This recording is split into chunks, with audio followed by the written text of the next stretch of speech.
आज के वीडियो में हम लोग देखेंगे कि आप सुने होंगे अलग अलग सरकार रहता है, वो कहे कि मुफ्त का कहे कि योजना चला देता है, फ्री बीज कहे कि बांटता है। कोई कहता है कि हम मैया सम्मान योजना देंगे, 2100 रुपये लड़की लोग को देंगे। कोई कहे कि रहता है तो किसान का हम कर्ज माफ़ कर देंगे। कोई फ्री में कहे कि लैपटॉप देता है, कोई फ्री में साइकिल बांटता है।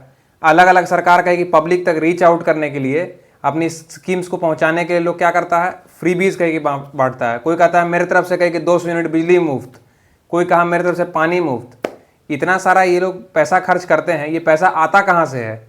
आज के वीडियो में हम लोग इसी बात पे चर्चा करेंगे।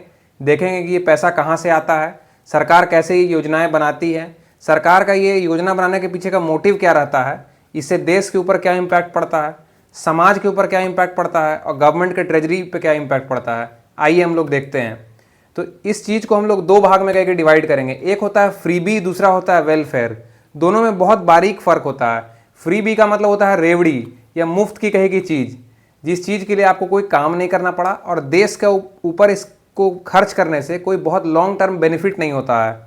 जैसे कि देखिए यहाँ पे फ्रीबीज और वेलफेयर का सबसे बड़ा डिफरेंस क्या है। फ्रीबीज में क्या क्या आ गया, मुफ्त में बिजली बांट दिए, किसान का कर्ज माफ़ कर दिए, फ्री में कहे कि राशन बांट रहे हैं। सरकार कहे कि गरीब अन्न कल्याण योजना चलाती है, उसमें हर घर कहे कि मतलब हर एक व्यक्ति को फ्री में कहे कि राशन बांट रही है। उसके बाद कहे कि डायरेक्ट कैश ट्रांसफ़र, सीधे बैंक अकाउंट में कहे कि मतलब पैसा भेज दे रही है किसानों को, या फिर और भी कहे कि महिलाओं को या फिर अन्य वर्गों के लोगों को भेज रही है पैसा। इन सब चीज़ों को हम लोग फ्रीबीज में कंसिडर करते हैं। कैसे इसका क्या इम्पैक्ट पड़ता है देश पे, इसको भी देखेंगे। दूसरा होता है वेलफेयर। फ्रीबीज और वेलफेयर में बहुत बारीक डिफरेंस होता है। वेलफेयर क्या होता है कि सरकार कहे कि मतलब पैसे तो खर्च करती है, बट लॉन्ग टर्म मोटिव पे पैसे खर्च करती है, किसी पर्टिकुलर कॉज के लिए पैसे खर्च कर रही है। जैसे फ्री बिजली दे दी है, उससे कहे कि कोई मूल चूल परिवर्तन नहीं आने वाला है, बट अगर सरकार कहे कि मतलब एजुकेशन में पैसे खर्च कर रही है, बढ़िया स्कूल बना रही है, बढ़िया इंफ्रास्ट्रक्चर बना रही है, तो एक से लंबे समय के बाद यह महसूस होगा कि भारत में कहे कि मतलब पढ़े लिखे बच्चों की संख्या बढ़ेगी। किस तरह से कहे कि वो पढ़ रहे हैं, शिक्षा का स्तर बढ़ेगा और दुनिया में वो कहे कि एक बहुत एबल और बहुत सक्षम पॉपुलेशन बन के सामने आएगी। उसके बाद हेल्थ केयर में अगर पैसा खर्च करती है सरकार, तो ये भी कहे कि सरकार के ऊपर कहे कि रहता तो बर्डन ही है, बट सरकार की ये जिम्मेदारी है। भारत एक वेलफेयर स्टेट है, तो बेसिक एजुकेशन हो गया, हेल्थ केयर हो गया, स्किल ट्रेनिंग हो गया, इन पे जो किया हुआ पैसा खर्च रहता है वो पब्लिक के विकास के लिए रहता है और लॉन्ग टर्म विजन के साथ वो पैसा खर्च किया जाता है। तो इन दोनों में कहीं डिफरेंस रहता है। अब सबसे बड़ा बात है कि सरकार ये करती क्यों है। तो वेलफेयर करने के पीछे तो सबसे बड़ा मोटिव रहता है कि सरकार, भारत कहीं कि मतलब पब्लिक के द्वारा चुनी हुई सरकार बनाता है और भारत एक वेलफेयर स्टेट है। वेलफेयर स्टेट मतलब जो भी कहे कि होगा सामाजिक कल्याण का कहीं काम किया जाएगा, वो कल्याणकारी योजनाएं चलाई जाएंगी। अब दूसरा बात है कि ये फ्रीबी वाला पार्ट, ये फ्रीबी वाला जो पार्ट है ये सरकार क्यों करती है, इसके पीछे सरकार की मकसद क्या रहती है। तो एक तो रहता है मन में बात जो सरकार बताती नहीं है किसी को, और दूसरा बात रहता है जो सरकार बताती है और कुछ हद तक वो बात सही भी रहती है। आइए हम लोग इस चीज़ को समझते हैं। तो फ्री बीज बांटने के पीछे सरकार का सही मंशा क्या रहता है, पॉजिटिव मोटिव क्या रहता है। पॉजिटिव मोटिव ये रहता है कि गरीब वंचितों पिछड़ों को कहे कि मतलब सम्मान मिले, गरीब पिछड़ों वंचितों को कहे कि सरकार कहे कि मतलब उनका जीने का मिनिमम हक दिला पाए। आज भी भारत में एक बहुत बड़ी आबादी है जो कहे कि भूख से कहे कि मतलब पीड़ित रहती थी, जिनको 2 वक्त का कहीं खाना नहीं मिलता था, और सरकार के इस कहे कि फ्री राशन वाली योजना से, गरीब अन्न कल्याण योजना से उन लोगों को कहे कि मतलब 2 वक्त की रोटी पहुंच पाई। तो इतने बड़े देश में कहे कि इतने बड़े जनसंख्या को कहे खिला पिला के अगर आगे बढ़ाना है, तो आप अगर राशन बांट रहे हैं तो इससे कहे कि मतलब बहुत हद तक कल्याण हो रहा है, लोग भूखे नहीं सो रहे हैं, और पब्लिक भी कहे कि मतलब संवेदनशीलता फील करती है सरकार की, कि सरकार हमारे प्रति जिम्मेदार भी है और संवेदनशीलता भी फील करती है। दूसरा, रीडिस्ट्रीब्यूट वेल्थ। भारत में कहे कि मतलब अमीरों और गरीबों के बीच की खाई बहुत ज़्यादा बढ़ चुकी है, अमीर और अमीर होते जा रहा है, गरीब और गरीब होते जा रहा है। तो इस दूरी को कम करने के लिए सरकार ने क्या चुना, सरकार ने चुना कि भाई अमीरों से कहे कि पैसा लिया जाए और गरीबों में कहे कि मतलब वेलफेयर स्कीम्स के थ्रू बांट दिया जाए। तो बड़े बड़ी जो कंपनियां रहती हैं उनके ऊपर कॉर्पोरेट टैक्स लगाया जाता है, बहुत हैवी मात्रा में टैक्स लगता है। उन टैक्स से जो पैसा कलेक्ट होकर आता है, उस टैक्स के कलेक्टेड पैसे को सरकार कहेगी अलग अलग स्कीम्स चलाती है, योजना चलाती है, और पिछड़े वंचितों वर्ग के लोगों तक है कि वो स्कीम्स के थ्रू कहे कि मतलब सहायता प्रदान करती है। वो सहायता चाहे राशन के फॉर्म में हो, चाहे साइकिल के फॉर्म में हो, या किसी भी फॉर्म में जा सकता है। उसके बाद क्राइसिस रिस्पॉन्स में भी कहे कि सरकार सहायता करती है। क्राइसिस रिस्पॉन्स में आप देखेंगे जैसे कभी बाढ़ आया किसी क्षेत्र में, तो सरकार वहाँ कहे कि मतलब अनाज मुफ्त में बांटती है, दवाइयों की व्यवस्था करती है। साथ में कहे कि आप देखिए कोरोना हुआ तो सरकार मुफ्त में कहे कि सब लोग को वैक्सीन लगाई। तो ये भी कहे कि एक तरह से कहे कि सरकार की सहायता रहती है। अब एक पार्ट तो ये हुआ पॉजिटिव वाला कि ये सरकार करती भी है और इसका खूब बढ़िया से प्रचार भी करती है कि मेरे राज्य में इतना कहीं कल्याण हुआ, हमने ये किया। दूसरा मोटिव क्या रहता है, दूसरा इसका नेगेटिव मोटिव जो सरकार बताती नहीं है, उसके मन में ये भावना रहती है, वो रहता है कि इंस्टेंट वोट बैंक। आप देखते होंगे चुनाव के जस्ट पहले कहे कि मतलब ये सब योजनाएं शुरू होती हैं कि चुनाव शुरू होने वाला है, उसके एक सप्ताह पहले 15 दिन पहले कहे कि मतलब डायरेक्ट कैश ट्रांसफर शुरू कर देती है सरकार। अब वो किसी की सरकार रहे, चाहे लेफ्ट विंग की सरकार रहे, राइट विंग की सरकार रहे या किसी पार्टी की सरकार रहे, सरकार को ये बात समझनी चाहिए डायरेक्ट कैश ट्रांसफर से कहीं कुछ भी मूल चूल परिवर्तन नहीं होने वाला है। देश के जो कहीं खजाना रहता है उसको कहीं नुकसान होता है और पब्लिक के वोट को आप खरीदने का कोशिश कर रहे हैं। एक तरह से आप पब्लिक के वोट को इन्फ्लुएंस कर रहे हैं। इसको भी एक तरह से स्टेट स्पॉन्सर्ड ब्राइवरी भी कहा जा सकता है। पहले के ज़माना में होता था कि सरकार कहे कि मतलब जो बाहुबली रहते थे, पावरफुल लोग रहते थे, उन लोग क्या करते थे, गांव में जाके पैसा बांटते थे, मुर्गा भात खिलाते थे। आज क्या हो गया, सरकार कहे कि मतलब उसी को बहुत पॉलिश वे से कर रही है, डायरेक्ट आपके अकाउंट में ही पैसे भेज दे रही है। तो ये इससे एक बहुत नेगेटिव इंपैक्ट रहता है और समाज इससे बहुत पीछे जा रहा है। और इसमें हर एक पार्टी का, हर एक कहे कि सरकार में जुड़े लोगों का इसमें योगदान है। तो हर एक तरह की सरकार को इससे बचने का प्रयास करना चाहिए और समाज के कल्याण की ओर आगे बढ़ना चाहिए, ना कि फ्रीबी बांट के कहे कि मतलब इंस्टेंट वोट बैंक हासिल करना। अब सबसे बड़ी बात रहती है कि ये जो पूरा व्यवस्था होती है, सरकार जैसे किसी को फ्रीबी बांटी, चाहे मुफ्त में बिजली दी हो, चाहे कहे कि मतलब डायरेक्ट कैश ट्रांसफर कुछ भी किया हो, इन सब का पैसा कहाँ से आता है? तो पैसा के लिए सबसे बड़ी बात रहती है, एक तो सबसे पहले आता है जीएसटी से, कि सरकार के आप देखते होंगे, आप बिस्किट खरीदिए, तेल नमक कुछ भी खरीदिए, उसके पैकेट के पीछे लिखा रहता है इंक्लूसिव ऑफ ऑल टैक्सेस और उसके बगल में जीएसटी लिखा रहता है। हर एक सामान खरीद उसके पीछे जीएसटी लग रहा है। तो ये मेरा और आपका पैसा है, जनता का पैसा है। जनता सरकार को टैक्स भरती है, उस टैक्स के पैसे सरकार कहीं दोबारा से कहीं वेलफेयर स्कीम्स चलाती है। साथ में जो लोग इनकम टैक्स भरते हैं उनके पैसे से रहता है। बड़े बड़े कंपनियां कॉर्पोरेट टैक्स भरती है, उसके पैसा से सरकार फिर कहीं की लोन लेती है।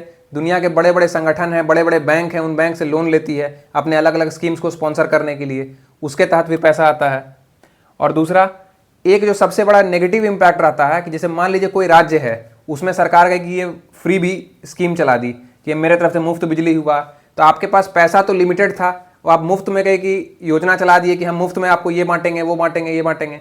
तो अंत में आपको जानते हैं पैसा कहाँ से कट जाता है? अगर आपके क्षेत्र में कोई स्कूल बनने वाला होगा, वो स्कूल नहीं बन पाएगा। आपके क्षेत्र में कोई हॉस्पिटल बनने वाला होगा, वो हॉस्पिटल नहीं बन पाएगा। और आप उसी जर्जर व्यवस्था में कल भी थे और आज भी रहेंगे, बस इस कारण से क्योंकि आपने सरकार को फ्रीबी बांटने के लिए कहीं चुना है। आप एज अ पब्लिक सरकार को फ्रीबी से डिस्करेज कीजिए और पब्लिक को संवेदनशील होना होगा। पब्लिक को यह बात समझना होगा कि सरकार वेलफेयर स्कीम करे तो उससे जनता का फायदा है। फ्रीबी बांटने से तुरंत समय के लिए तो आपको पैसे मिल जाते हैं, बट लंबे टाइम पे इसका बहुत खराब इंपैक्ट पड़ता है सोसाइटी के ऊपर। और हम लोग इसमें क्या देखेंगे कि ये फ्रीबी बांटने से सरकार पे पब्लिक एक ज़्यादा डिपेंडेंट हो जाती है। सबसे पहले आप लोग देखे होंगे ये फ्री में कहे कि 5 किलो राशन मिलने लगा, इससे भाई बहुत फ़ायदा हुआ, बहुत सुविधा हुआ पब्लिक को, बात तो ठीक है। बट अगर गाँव से आप लोग जुड़े हुए हैं या गाँव की समस्याओं को समझ पाते हैं, तो आज जो नॉर्मल कहे कि छोटे किसान हैं उनको लेबर नहीं मिल पा रहा है खेत में काम करने के लिए। और बहुत सारे ऐसे छोटे छोटे काम थे जिनके लिए कहे कि आपको चीप लेबर अवेलेबल था पहले के टाइम में, और आज के डेट में क्या हो गया है, आप मार्केट में लेबर खोजने जाइएगा आपको लेबर नहीं मिलता है।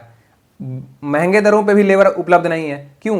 अधिकतर लेबर के मन में आ गया भाई 5 किलो राशन दे ही रही है, हमको क्या जरूरत है काम करने का, आराम से अपना घर में बैठेंगे हम। तो इस वजह से लेबर नहीं मिल पा रहा है। और क्या हुआ है कि सरकार से अगर बहुत ज़्यादा पब्लिक उम्मीद करने लग गई है। पहले के टाइम में क्या होता था ना, सब लोग सोचता कि हमको खुद कमाना खाना पड़ेगा। अब सरकार क्या कर दी है कि कमाने के लिए क्या हुआ तो आपको डायरेक्ट कैश ट्रांसफर कर दिए, और खाने के लिए हुआ तो 5 किलो राशन भी दे दिए हम सबको। तो सरकार से लोगों की उम्मीद बहुत ज़्यादा बढ़ गई है और लोग सेल्फ रिलायंस की ओर पीछे हट रहे हैं। अपना काम हम करेंगे नहीं और सरकार से उम्मीद करेंगे सरकार हमको सब मुफ्त में ही दे दे। उसके साथ क्या हुआ है, सोसाइटी पे इसका क्या इम्पैक्ट हुआ इसको भी हम लोग समझते हैं। सोसाइटी पे सबसे पहला इंपैक्ट हुआ है कि लेबर का शॉर्टेज हो गया। किसी भी क्षेत्र में आपको स्किल्ड या अनस्किल्ड दोनों तरह का लेबर की कमी आई है, खासकर अनस्किल्ड लेबर की कमी आई है। फिर स्किल डेवलपमेंट में डिस्टॉर्टमेंट आया है। जो पहले कहे कि लोग चाहता था कि हम अभी कहे कि मान लीजिए छोटा मोटा कोई आदमी है, गांव का आदमी है जो पढ़ लिख नहीं पाया, समय के साथ कहे कि आगे बढ़ गया, एज ज़्यादा हो गया है। पहले के टाइम में सोचता था ना कि हम कुछ नहीं करेंगे तो कहीं से स्किल ट्रेनिंग ले लेंगे, वो वेल्डिंग का काम सीख लेता था, कहीं होता था कहीं ऑटो बनाने का, पंचर बनाने का, कुछ ना कुछ कहे कि छोटा मोटा काम सीखता था वो। क्यों? अरे भाई कोई काम सीखेंगे तो 2 पैसा कमाएंगे, मेरा भी घर परिवार चलेगा, ये सोचता था। आज सरकार उसको इतना कहे कि मतलब फ्री में खिला पिला के कहे कि मतलब उसको मतलब बोलते हैं ना बैसाखी दे दे के आपने कहे कि व्यवस्था को एकदम जर्जर बना दिया है।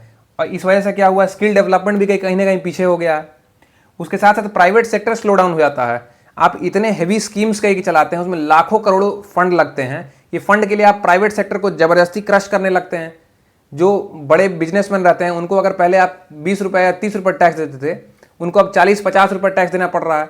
तो प्राइवेट प्लेयर की भी स्थिति सोचिए। जो व्यक्ति अपना बिजनेस कर रहा है पैसा कमाने के लिए, प्रॉफिट कमाने के लिए, वो 100 रुपये कमाता है प्रॉफिट में, तो 50 रुपये सरकार को देता है। तो वो क्या मन रहेगा भारत में कहीं की बिजनेस लगाने का? इससे इन्वेस्टमेंट भी कम होता है, सोसाइटी को भी इंपैक्ट पड़ा, इन्वेस्टमेंट भी कम आया। और एक बात को समझिए, लॉन्ग रन में अगर प्राइवेट प्लेयर कहीं की कम हो जाते हैं देश से, तो इसका बहुत बड़ा नेगेटिव इंपैक्ट यहाँ की जनता पे पड़ेगा, पॉपुलेशन में पड़ेगा। क्यों? सरकार चाहे आज कुछ भी कर ले, सारे लोगों को सरकारी नौकरी देने की व्यवस्था संभव नहीं है, और किसी भी देश के पास ये इतनी बड़ी जनसंख्या के साथ संभव नहीं है। और प्राइवेट प्लेयर अगर डिस्करेज हो जाते हैं कहीं की फैक्ट्री लगाने, इंडस्ट्री लगाने से, तो बहुत बड़े पैमाने पे कहीं के लोगों के बीच में कहीं की मतलब बेरोजगारी रहेगी, और बेरोजगारी के साथ साथ कहीं के लोगों के बीच में डिस्ट्रेस पैदा होगा। तो इससे भी सरकार को समझना चाहिए कि प्राइवेट प्लेयर को भी कहीं की मतलब अनुकूल इन्वायरमेंट मिल पाए कि वो भी अपना इंडस्ट्रीज डेवलप कर पाएं, जिससे ज़्यादा से ज़्यादा लोगों को रोजगार मिले। अरे आप तुम पब्लिक को पैसा दे रहे हो, उससे बेहतर है इस बात को समझो ना कि इंडस्ट्रीज को कहीं कि मतलब फ्लरिश होने का मौका दो, कि लोग खुद से रोजगार पा पाएं, खुद से नौकरी करें और अपने कमाए हुए पैसे से खरीदें, जिससे इन्वायरमेंट भी चले और इकोलॉजी भी चले, साथ में कहीं कि मतलब इकोनॉमी भी चले। और सब कुछ मुफ्त में बांट दीजिएगा तो पब्लिक को मुफ्त की आदत पड़ जाएगी, और वही हाल होगा जो कहे कि मतलब बहुत सारे ऐसे देशों का हुआ जो कहे कि मतलब दिखाते थे कि हम सब कुछ कहे कि मुफ्त में बांट देंगे। वेनेजुएला का आप लोग एग्जाम्पल देखे होंगे। वेनेजुएला सरकार क्या की कि सब कुछ अपने लोगों को मुफ्त में बांट दी, और आज ये स्थिति हो गई है कि दाल रोटी भी उनका कहे कि मतलब मुश्किल से चल रहा है। ये तो कहे की हालत है। दूसरा कि इन सब कारणों से कहे कि सरकार के ऊपर क्या इंपैक्ट पड़ता है। तो सबसे पहले देखिए, सरकार सब कुछ कर दी, अंत में क्या होता है ना, सरकार का जो कहे कि डेफिसिट रहता है वो बढ़ जाता है। सरकार के ऊपर कहे कि मतलब घाटा सरकार का बढ़ने लगता है। 100 रुपये कमाते हैं, 105 रुपये खर्चा कर रहे हैं, आमदनी 98, खर्चा रुपया। उसके बाद क्या होता है, इन्वेस्टमेंट कैपेसिटी कम हो जाती है। अगर आप कहे कि बहुत ज़्यादा कहे कि इन्फोर्स कर देंगे प्राइवेट प्लेयर पे, तो वो लोग इन्वेस्टमेंट करने से पीछे हट जाएंगे कि भाई तुम्हारे यहाँ हम पैसा काहे खर्च करें, इंडिया में पैसा काहे लगाएं, दूसरे देश में जाके पैसा लगा देंगे जहाँ बढ़िया व्यवस्था हो, जहाँ बढ़िया सुविधा हो। साथ में कहे कि पब्लिक के ऊपर कर्ज बढ़ जाता है। जब भी हम लोग सुनते हैं कि भारत सरकार किसी देश से या किसी बड़े बैंक से इतना कर्ज ली, तो कर्ज क्या सरकार के माथे के ऊपर रहता है, पब्लिक के ऊपर कर्ज रहता है। हर एक व्यक्ति उस कर्ज का हिस्सेदार है। साथ में कहे कि महंगाई बढ़ती है।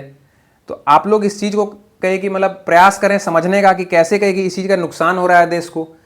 कुछ फायदे बेशक हैं, इससे कोई इनकार नहीं कर रहा है, बट इसको एक सिस्टमेटिक ढंग से हम लोग को करना चाहिए, जिससे कहे कि पब्लिक को फायदा भी हो और सरकार इस चीज़ को समझ भी पाए कि मतलब इससे लॉन्ग रन में कितना कहे कि नुकसान है। और हर एक सरकार से कहे कि ये उम्मीद करनी चाहिए, और सरकार से कहे कि अपील भी है कि सरकार फ्रीबीज के योजनाओं से कहे कि बचे और देश के कहे कि लंबे तौर पे कहे कि लॉन्ग टर्म विकास की ओर ध्यान दे, ना कि कहे कि शॉर्ट टर्म कहे कि मतलब इंस्टेंट मोटिव और वोट बैंक के लिए ध्यान दे। धन्यवाद।